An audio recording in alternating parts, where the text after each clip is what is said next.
지난 6월 12일에 2019년 6월 12일에 싱가포르에서 있었던 일을 아마 아실 것입니다. 그때 무슨 일이 있었죠? 북한의 김정은과 미국의 트럼프 대통령이 만났던 북미 정상회담이 있던 날이죠. 그 날을 통해서 어떤 좋은 열매, 이렇다 할 열매를 저희가 기대는 했지만 얻지는 못했어요. 그런데 그 연속선상에서 지금도 연결고리가 지속되고 있죠. 그래서 조금 불만을 표현할 때도 있고 불평을 표현할 때도 있지만 서로 관계가 유지되고 있습니다. 근데 이런 바탕 위에서 이제 또 하나의 사건을 말씀드리면 바로 오늘 내일 하고 모레까지 이제 25, 26, 27일까지 이어지는 G7이라고 하는 미팅이 있어요. 세상에서 가장 힘센 나라 7나라가 모이는 겁니다.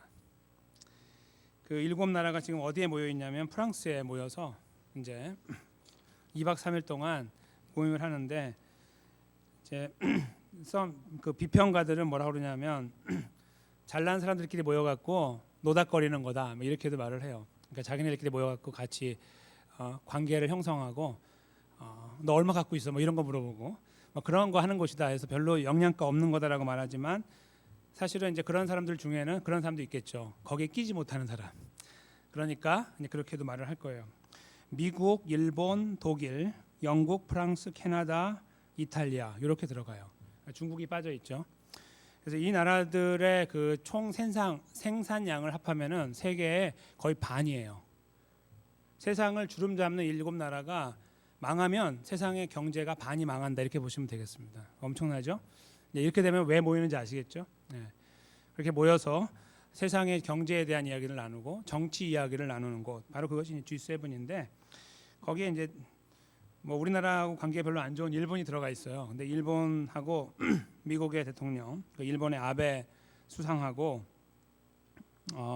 그 다음에 미국의 그 트럼프 대통령이 이제 벌써 만났죠. 오늘인데 이제 유럽에서 했으니까 벌써 만났는데 그 모임을 할 때 7명이 함께 동그란 테이블에 앉아서 이야기도 하지만 개별적으로 이야기를 하거든요. 개별적으로 이야기해서 이게 조용하게 은밀한 대화도 할 수 있는 이제 그런 모멘트도 있어요. 그런데 그 대화 좀 오픈된 대화 중에 뭐가 있었냐면 이번에 저희가 아는 북한의 미사일 발사와 관련된 이야기가 나왔어요.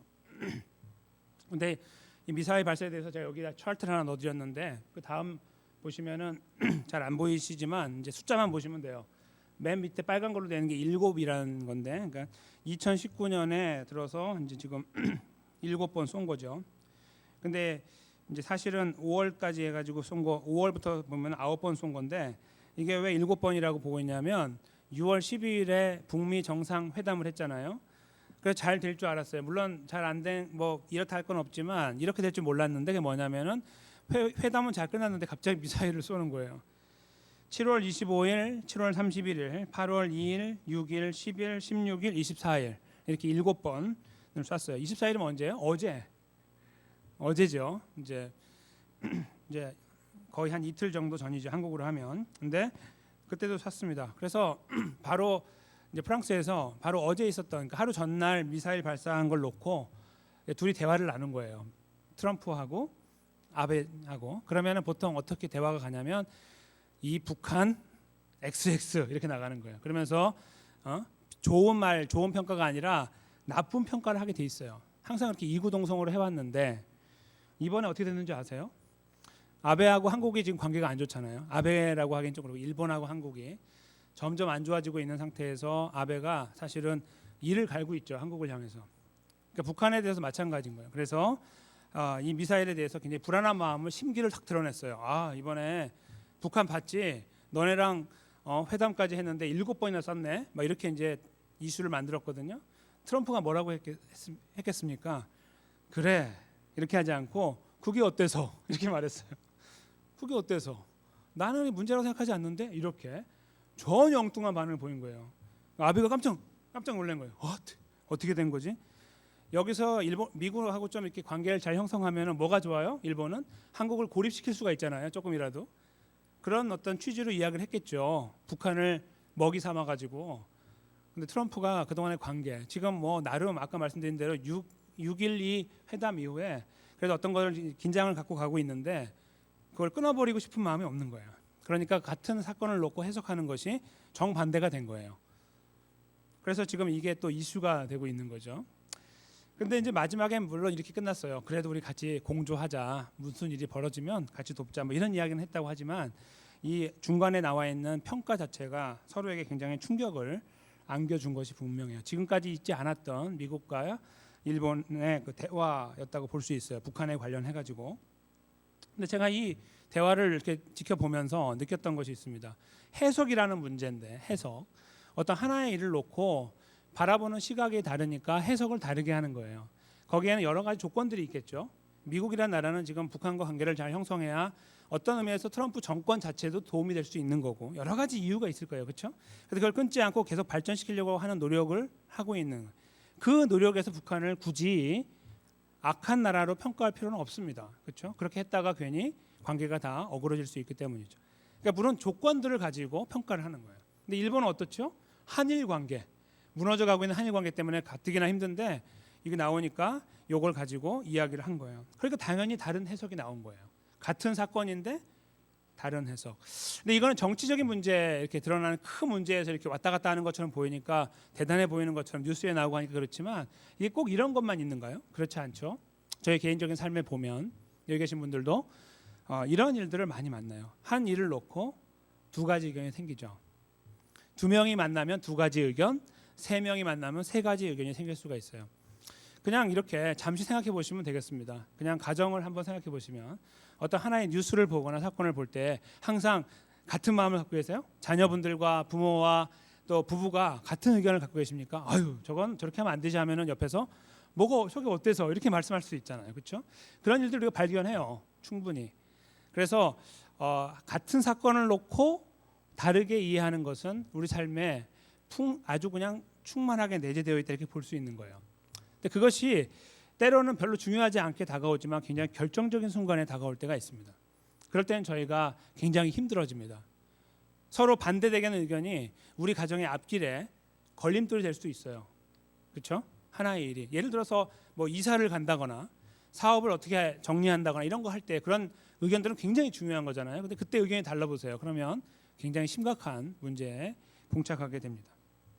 그래서 저희는 이런 것들과 함께 더불어 이 사건 이 하나의 케이스만이 아니고 저희 삶에서 만나는 일들이 항상 저희들에게 하나의 사건을 어떻게 해석하느냐가 삶에 참 중요하다 하는 것을 말해줘요. 근데 오늘 저희가 읽은 본문에도 이제 그런 사건이 벌어지고 있습니다. 하나의 내용을 놓고, 즉 구원이라는 문제를 놓고 다르게 해석하고 있는 두 부류의 사람을 만나는 거죠. 근데 그것이 지금까지 나누었던 대화보다 더 중요합니다. 정치적인 거, 경제적인 거 중요하지만 저하고 별로 관계가 없어요. 그렇죠? 그 위에서 어른들이 하는 거예요. 큰 사람들이.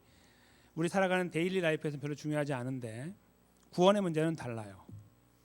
만약에 구원을 저희가 올바로 이해하지 못하면 많은 그 노력을 하지만 잘못된 거에서 노력하고 나중에 허탈함에 빠질 수도 있을 것입니다. 그렇죠? 잘못된 것을 많이 해서 지치고 피곤할 수도 있고 위로가 없는 구원을 가지고 마치 구원을 내가 누리는 것이 아니고 짐처럼 걸머지고 가는 어떤 그러한 현상을 우리가 경험할 수도 있기 때문입니다. 그래서 오늘 본문의 말씀은 구원을 놓고 나누고 있는 두 가지 해석이 저희들에게 어떤 의미를 주고 있는지를 한번 들여다보는 시간을 가지려고 합니다. 조금 쉽게 답을 찾지 말고 좀 깊이 있게 답을 찾는 그런 시간이 되면 좋겠습니다. 오늘 저희가 읽은 본문은 배경이 설명돼야 되는데 예수님께서 세 번에 걸쳐서 40일 동안 사탄에게 시험을 받으셨습니다. 그거 기억하시죠? 이제 그 시험 이후에 예수님께서 갈릴리 지역으로 가셔서 갈릴리 지역에 특별히 가버나움이라고 하는 큰 도시를 중심으로 사역을 하셨습니다. 그래서 많은 사람들에게 기적을 보이고 역사를 이루시고 그런 시간을 한참 지난 이후에 본인이 사시던 태어난 게 아니고 자라났던 고향으로 여기는 나사렛이라는 곳으로 오게 됐습니다. 그래서 오늘 본문 앞부분의 배경입니다. 돌아오셔서 이제 본인 고향에 오셨으니까 이제 가족들도 만나고 주변의 사람들도 보고 이렇게 하겠죠. 근데 안식일이 돼서 회당에 들어갔어요. 요즘 말로도 회당이라고 하는 것이 존재하는데 유대인들의 템플이라고 부르죠. 근데 그걸 또 다른 말로 시나고그라고 불러요. 회당이라고 부르는데 그 시나고그 템플은 이렇게 모이는 장소예요. 유대인들이 토요일마다 이렇게 유대인 있는 지역에 보면 모자 하나 쓰시고 가시는 분들 보시죠. 걸어서 차를 절대 타시면 안 되잖아요. 그래서 걸어 가셔야 되고 2마일 안에서 그렇게 모이는 그 회당이 옛날에도 있었고 지금도 있는 건데 그때에 모인 곳에 가면은 오늘날은 성경으로 이렇게 책이 존재하지만 당시에는 스크롤이라고 해갖고 이렇게 두루마기가 있었어요. 그래서 그 두루마기를 이렇게 펴서 거기 나와 있는 부분을 이렇게 읽어가면서 그걸 해석하는 시간을 가져요. 안식일마다. 그래서 그걸 통해서 저희가 오늘 예배드리는 거 거의 흡사한 거예요. 모이면 하나님 말씀을 잠깐 듣고 그걸 누군가 이렇게 설명을 해주면 듣고서 받아들이고 나서 끝나는 거죠. 그때도 그랬는데 거기에는 남자들이라고 하면은 자격이 다 있었어요. 예수님이 그곳에 가시니 사람들이 예수님을 이제 성경을 읽을 수 있는 자리에 세워놓은 거예요. 그래서 두루마기 중에 이사야 두루마리가 있는데 두루마기를 줘서 그거를 펴서 그것을 읽게 됐어요. 두루마리인데 두루마기라고 제가 했습니다. 나중에 두루마기는 제가 한번 입고 오겠습니다.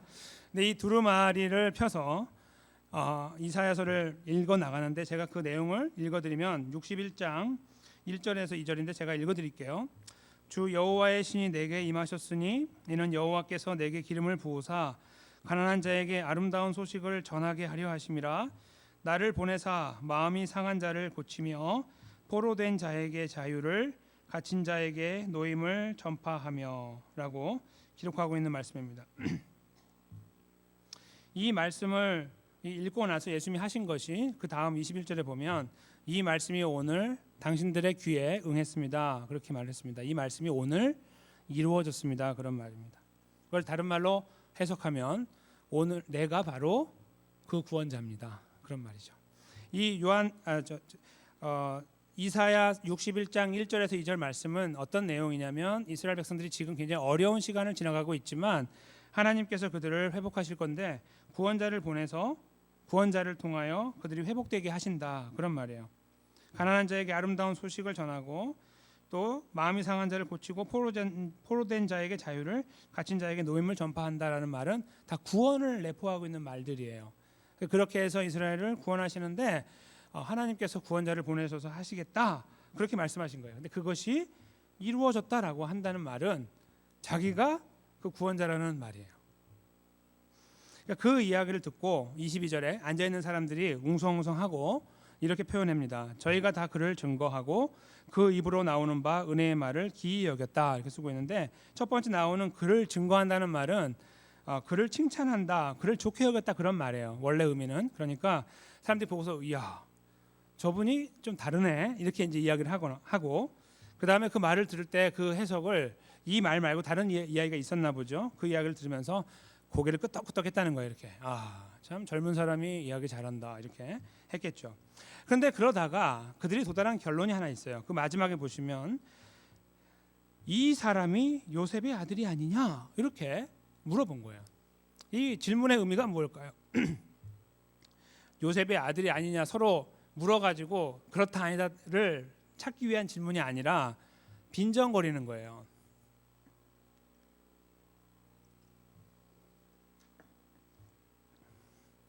이 사람이 겨우 요셉의 아들이 아니냐. 요셉은 누구인가요? 그분의 직분은 뭐죠? 직업은 목수. 별로 존귀 여김 받지 않는 직업입니다. 예를 들어서 여기에서 조금 권위 있는 말을 하려면 그래도 이 사람이 그래도 서기관의 아들이 아니냐, 아니면은 제사장의 아들이 아니냐, 바리새인의 아들이 아니냐, 뭐 이렇게 하면은 그 말은 칭찬이에요. 역시 달라. 아버지가 바리새인이잖아, 제사장이잖아. 이렇게 되면 달라지는 건데 여기서 말하는 요셉은 그 흔해 빠진 직업 중에 하나인 별 볼 일 없는 가난하기 짝이 없는 저 요셉 저기 구석에 있는 저 요셉의 아들 아니요? 이렇게 말한 거예요. 그 말은 자기가 뭐라고 그렇게 말을 해? 이런 의미까지 다 내포되어 있는 겁니다. 그리고 예수님께서 이 말씀을 듣고 나서요. 원래 그 다음 나올 이야기가 이들이 계속 이어서 할 말이 뭐냐면 의원아 네 몸이나 고쳐라 라고 하는 격언을 그들이 말할 것이고 더 나아가서 네가 예수요? 네가 능력 있는 자요? 그러면 가버나움에서 했던 그 위대하다고 하는 소문들을 한번 여기서도 해봐. 이렇게 물어볼 양으로 준비를 하고 있었어요. 마음으로. 이렇게. 근데 예수님께서 훅 들어오셔서 23절에 그걸 먼저 말씀하시는 거예요. 저희에게 이르시되 너희가 의원아 너를 고치라 이거 할 거지? 이거 나한테 물어볼 거지? 둘째 우리가 들은 바 가버나움에서 행한 일을 네 고향 여기서도 한번 해봐 이렇게 말할 거지? 그걸 먼저 말한 거예요.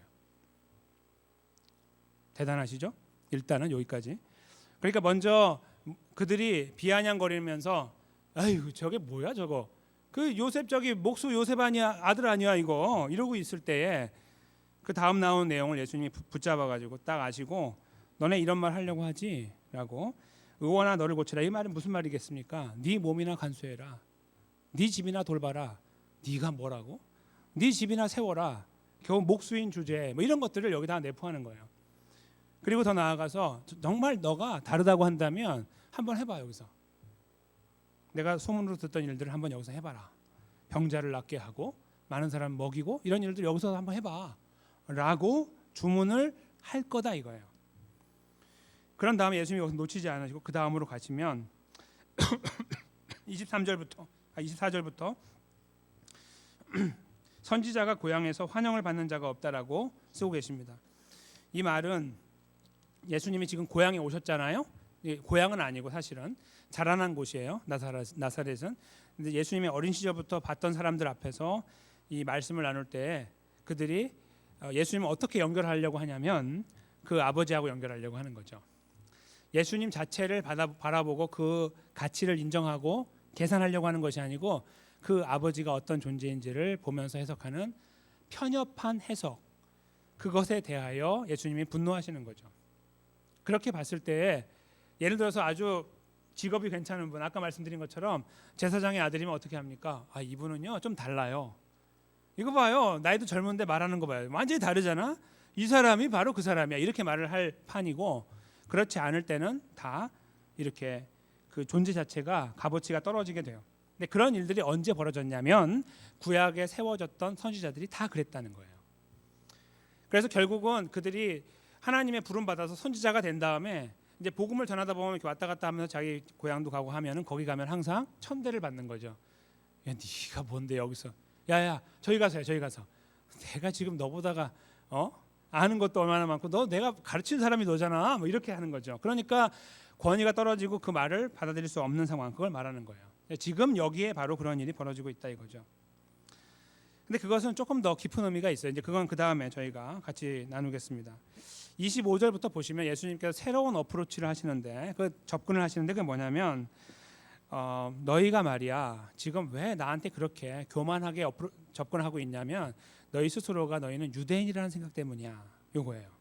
근데 유대인이라는 생각이 뭐냐면 하나님의 택함을 받았다는 이 이야기 하나님이 너희를 택했기 때문에 너희는 달라라고 하는 생각 그거라는 거예요. 그 생각 때문에 너희가 나를 바라볼 때 너희들의 생각을 가지고 나를 평가하고 있다라고 하는 거예요. 근데 하나님께서 갖고 계신 생각은 달라 하는 것을 25, 26, 27절에 말씀하고 계신데 두 가지 이야기예요. 한 가지는 이름 없는 과부의 이야기입니다. 그렇죠? 사렙다에 사는 한 과부, 시돈 땅에 있는 사렙다라는 마을에 사는 한 과부 이야기입니다. 근데 그가 아주 오래 전에 엘리야 시대에 엘리야라고 하는 선지자가 살았을 때에 하나님께서 전체적으로 그 가나안 지역에 이제 그 가뭄을 내리셨어요. 벌로. 그래서 3년 반 동안 가뭄이 와서 땅이 막 다 갈라지고 음식이 없는 상태가 됐습니다. 그때에 이스라엘 땅에도 당연히 과부들이 많고 그다음에 음식이 없어서 견디지 못하고 죽을 사람도 많은데 하나님이 엘리야를 그들에게 보내서 그들을 살려주는 것은 다 제끼시고 저기 이방 땅이라고 하는 이스라엘 사람들이 손가락질하고 더럽다고 하는 시돈 땅에 있는 무명의 과부에게 보냈다는 거예요.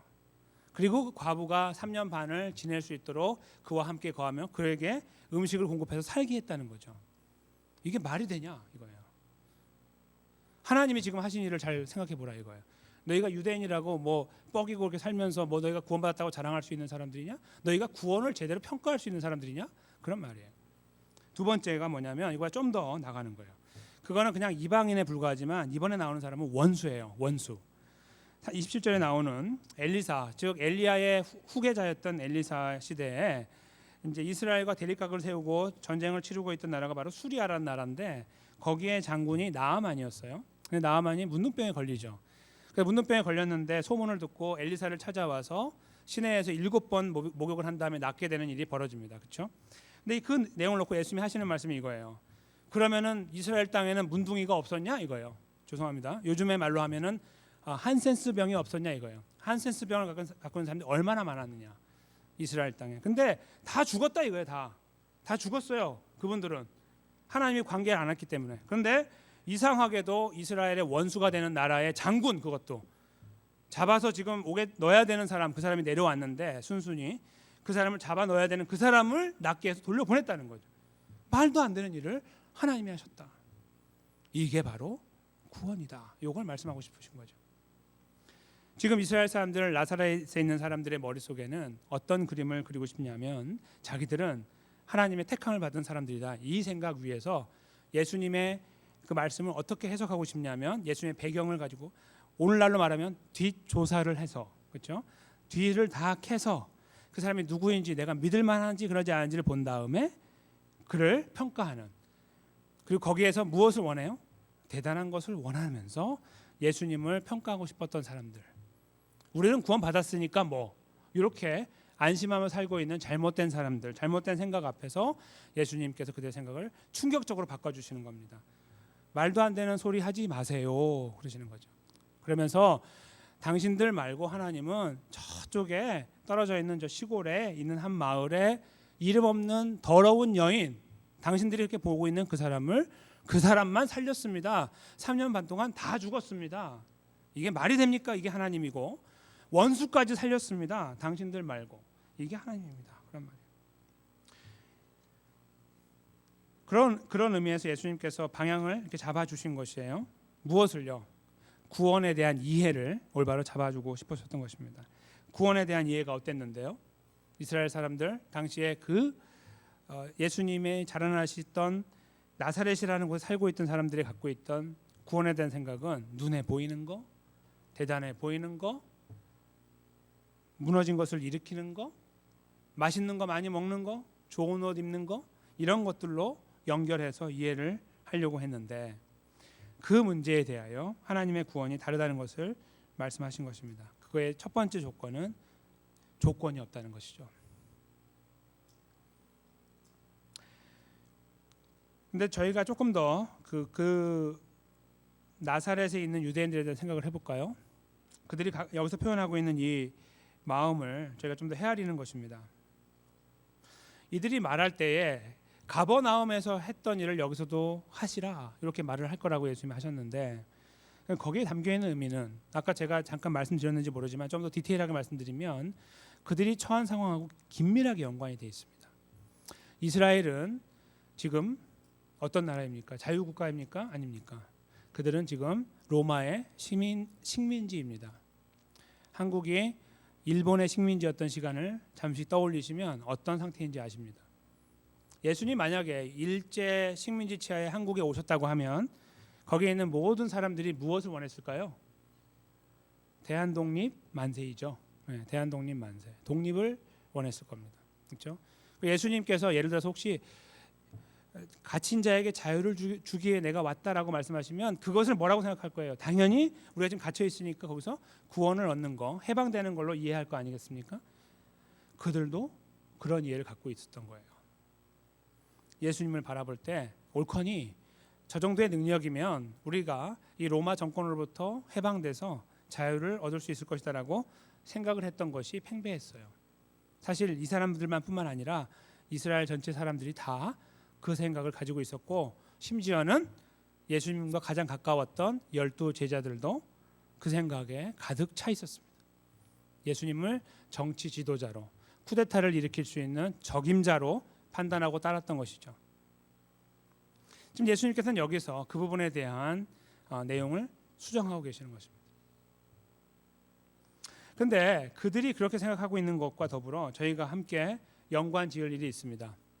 그들이 허무맹랑하지 않았다는 것을 저희가 여기서 한번 캐치할 수 있는데요. 그것이 뭐냐면 그들 당시에 살고 있는 상황에서 가장 필요한 것은 해방이었다 하면, 오늘날 저희들에게 갖고 와서 그 말씀을 그대로 적용하면 어떤 생각을 해보게 됩니까? 해방은 아니겠죠. 저희는 자유국가에 살고 있으니까. 그러나 우리가 살면서 만난 여러 가지 문제들입니다. 그렇죠? 건강의 문제도 되고 경제의 문제도 되고 관계의 문제도 되는 것들입니다. 그 안에서 분명한 열쇠를 보여줘야 되고 뭔가 이를 뒤집어서 회복되게 해야 되고 다른 루트를 보여서서 다 막힌 줄 알았는데 넘어갈 수 있도록 해야 되는 것. 이런 모든 것들이 오늘 본문에서 본문에 등장하는 나사렛에 살고 있는 유대인들이 갖고 있던 생각이라는 것이죠. 그러면은 그렇게 보면 우리는 어느 편에 서 있습니까? 이렇게 제가 물을 때 저희는 이구동성으로 나사렛 사람들하고 똑같다고 판단이 돼야 됩니다. 제대로 저희가 판단한다면. 그렇죠? 나사렛에 있는 이 사람들은 우리와 다른 편협한 사람들이 아니고 마음이 좁은 사람도 아니고 우리하고 똑같다는 거예요. 그들이 처한 상황 속에서 가장 먼저 물어야 되는 거, 가장 급하게 해결해야 되는 거, 그 문제는 예수 그리스도에 대한 기대인데 그 기대 위에서 무엇을 원하냐면 당장 만나는 눈에 보이는 일들을 척척척 해결해 나가는 주님을 보고 싶은 것입니다. 그 능력만 보여주면 내가 한번 믿어볼 텐데, 그 능력만 있으면 내가 한번 신뢰해 볼 텐데 라는 그런 기대로 예수님을 향하여 이런 질문을 던지고 싶었을 것이고 이런 요청을 하고 싶었을 것이다. 그 말씀입니다. 그러므로 저희가 이 말씀을 그렇게 이해하는 입장에서 저희들 안으로 가져와서 한번 생각해 보면 저희도 이렇게 생각할 때가 있다는 것을 금방 알게 됩니다. 그렇죠? 해방되신 지는 없을 수 있지만 우리를 둘러싸고 있는 수많은 일들 앞에서 저희는 주님과의 관계를 형성할 때에 그렇게 형성할 수 있다는 거예요. 주님, 이거 한번 멋지게 해주시면 좋겠는데요. 주님이 살아계시다면 해주시면 좋겠는데요. 이렇게 말이죠.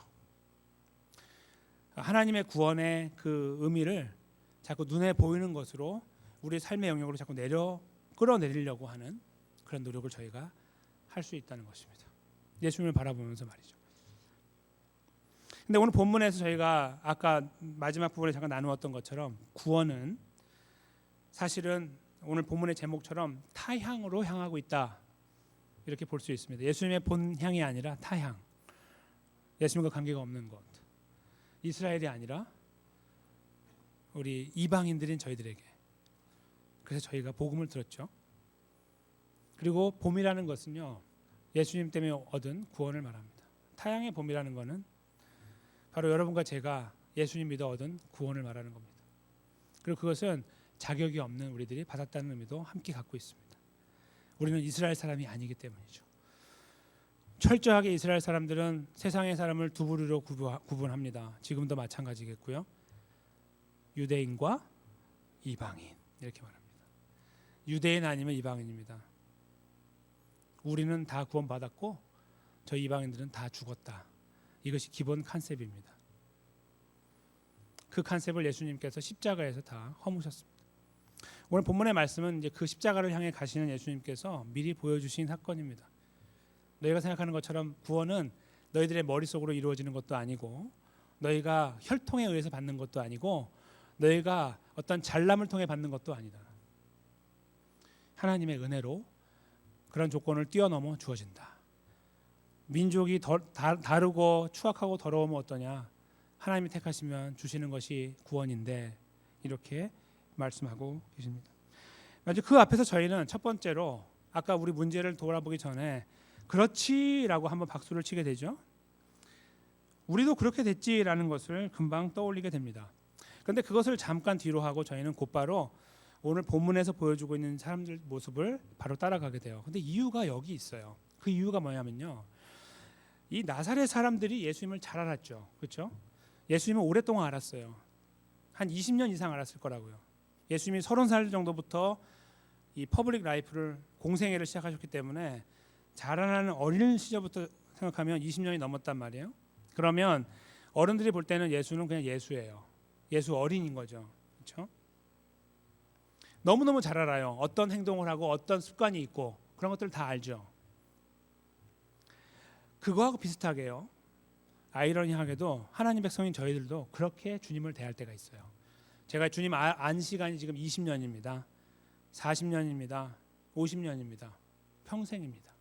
이런 분들 계시죠. 저는 몇 년 되지 않았습니다. 이런 분도 계시겠지만 예수님을 안 것이 있잖아요. 마치 모든 것인 양 그렇죠? 그 이해가 어떻게 정밀하게 정확하게 성경적으로 됐는지는 모르고 우리가 알고 있는 우리만의 생각을 갖고 예수님을 평가하는 거예요. 예수님 안다고 말하는 거예요. 내가 아는 예수, 성경에서 보여주고 있지 않는 예수, 그러나 내 머릿속에만 있는 예수, 잘못된 거죠. 근데 그 예수님을 그렇게 붙잡고 예수님께 그것을 보이기를 원하는 거예요. 예수님, 나를 구원해 주셨으니 감사한데요. 그 다음에 또 뭐가 있습니까? 내가 지금 힘들어하는 이런 문제들에 대해서 어떻게 해결을 하실 겁니까? 처음에는 이렇게 부드럽게 나가죠. 근데 시간이 지나서 한참을 기도해도 되지 않는 것처럼 보이면 그것이 어떻게 바뀝니까? 점점 목소리가 거칠어지고 불만과 불평으로 바뀌죠. 혹시 그런 모습이 저희들의 삶에 없는지 모르겠습니다. 오늘 본문에서 보여주고 있는 이 나사렛에 있는 사람들은 다분히 저희들의 모습을 그대로 갖고 있는 것이죠. 그런 의미에서, 그렇죠? 예수님을 오래 알았다는 거, 그리고 예수님을 오해한다는 거, 구원을 오해한다는 거, 이런 것들을 놓고 볼 때 말이죠. 근데 저희는 어쩔 수 없어요. 그런 상황이 되면 바로 이런 모습을 그대로 답습하고 따라갑니다. 그런 시간이 되면 틀렸다는 건 알지만 너무너무 답답하니까 주님께 그렇게 매달립니다. 도와달라고 하고 주님의 도우심을 요청하며 갑니다. 그렇죠? 근데 오늘 본문에서 예수님께서 하시고자 하는 말씀을 저희가 귀담아 들어보면 비록 그런 것들이 필요하죠. 그렇지만 가장 기본적인 사실을 저희가 깨끗하게 정리해서 마음에 가지고 있지 않으면 안 된다 하는 것을 주님이 말씀하신다는 것을 저희가 여기서 캐치를 해야 됩니다. 옆에 계신 분들하고 비교를 한번 해보세요. 옆에 계신 분들하고. 그러면 너무 다르죠. 너무너무 달라요. 그리고 우리가 가지고 있는 우리만의 그림 속에서 하나님의 구원의 은혜를 이렇게 헤아리려고 하면 자꾸 오해가 생기는 거예요. 그리고 어떤 예를 들어서 그 삶의 환경에 뭐 여러 가지 것들 중에 제가 많은 걸 적었지만 미국이니까요. 저희가 조금 다루기 어려운 주제를 하나 다루면 신분 문제를 한번 떠올려 볼까요? 저희가 미국에 살면서요. 똑같은 사람이에요. 그런데요. 돈도 어떤 환경도 극복할 수 있는데 정말 그 앞에 서면 너무너무 작아져요. 그런 상황이 있는 분이 계시죠. 어떻게 해석할 것입니까? 오늘 기도하면 내일 하나님 응답하시던가요? 주님의 역사를 찾을 수가 없어요. 앞이 안 보일 수도 있습니다. 돈 문제는 내가 그냥 막 부딪혀가지고 어떻게 극복할 수 있는지 모르고 내가 한 끼 안 먹으면 될 수 있는데 이런 문제 굉장히 크죠. 근데 우리만의 중요한 문제들이 있어요. 오늘 여기 본문에서 갖고 있는 독립을 꿈꾸고 있는 사람들의 마음에 독립을 향해 가고 있는 것처럼 우리만이 추구하고 있는 우리만의 숙제들이 있습니다. 그렇죠?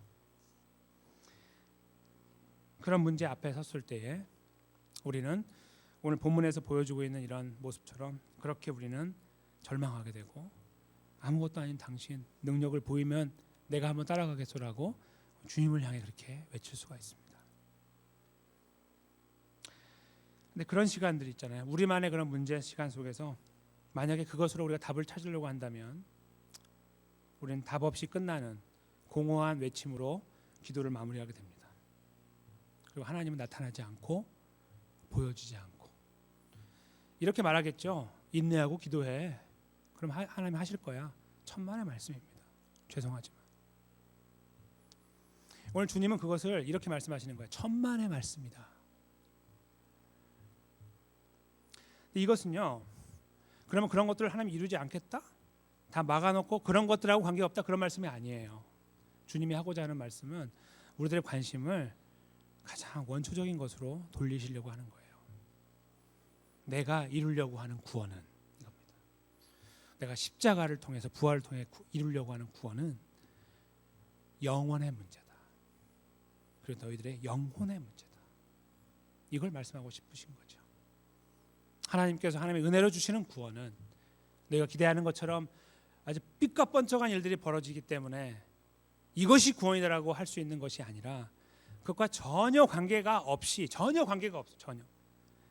없이 나는 너를 위해 십자가에 죽고 너를 위해 부활하여 너를 하나님의 백성으로 만들고 너와 내가 앞으로 하나님의 나라에서 영원히 사는 이것이 구원이다라고 못을 박고 계시는 거예요. 저희가 여기에 먼저요 못을 박아야 돼요. 이 진리 위에. 여기에 못 박지 못하고 자꾸 다른 걸 잡으려고 하면은 저희는 계속 흔들립니다. 이 오해가 계속 가는 거예요. 잘못된 해석을 가지고 가는 거예요. 주님을 오해하는 거예요. 주님이 이루신 것을 오해하는 거죠. 다 이루어 주셨는데 계속 오해하고 있는 거예요. 왜 안 하시냐고. 이 오해를 저희가 이해로 분명하게 바꿔서 주님을 붙잡고 감사합니다 주님. 내가 주님의 은혜로 구원받았습니다. 이 사실을 저희가 눈을 뜰 때마다 하루하루의 삶에서 고백하고 그 위에 견고히 설 수 있을 때 그 다음 문제를 딜할 수 있는 거예요. 오늘 여기에서 예수님은 이렇게 말씀하시고 아무것도 안 하셨습니까? 천만의 말씀이요. 그는 계속해서 기적을 이루시고 많은 사람을 낫게 하시고 심지어 죽은 자도 낫게 하셨어요. 왜요?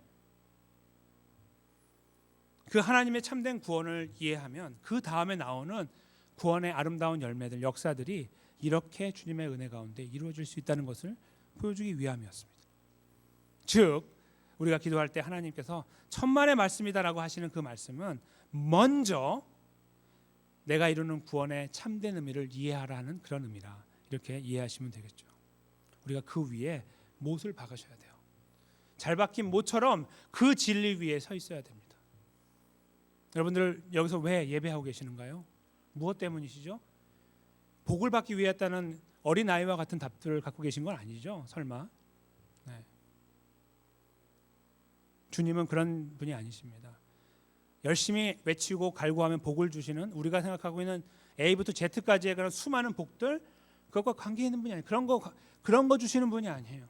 다 썩을 거 아무것도 아닌 그거 매달려 가지고 그거 하나 주고서 인정받을 그런 분이 아니라 생명의 문제를 책임지고 해결하신 분이라는 것이죠. 타향의 봄을 주신 분입니다. 구원받을 수 없는 우리에게 구원을 주신 분. 그래서 저희는 그 은혜 앞에 감사함을 먼저 견고하게 세워야 돼요. 아무것도 흔들지 못하게 막아야 됩니다. 그 위에서 우리가 만나고 있는 당면 과제들을 기도해야 됩니다. 주님 나를 구원하여 주셨사오니 내가 지나가고 있는 이런 문제들도 해결해 주시기를 바랍니다라고 기도하는 겁니다. 그것으로 쇼부를 보는 것이 아니에요. 이것으로 승부를 거는 것이 아니에요. 주님이 거기 있다 없다를 말하는 것이 아닙니다. 우리가 그런 견고한 믿음 위에서 주님의 구원을 참 올바르게 이해하는 사람으로 살 때 우리가 만나는 문제를 우리가 지나갈 수 있어요. 극복할 수 있는 겁니다. 왜요? 잘 되기 때문에요? 아니요. 관계없이요. 주님의 은혜는요. 이상하게도 우리 장로님 오늘 기도하신 것처럼 지나가는 수많은 역경들 속에 지나갈 수 있는 은혜를 또한 공급하여 주세요. 그렇죠? 근데 그것을 기대하는 걸음이 아닌 거예요.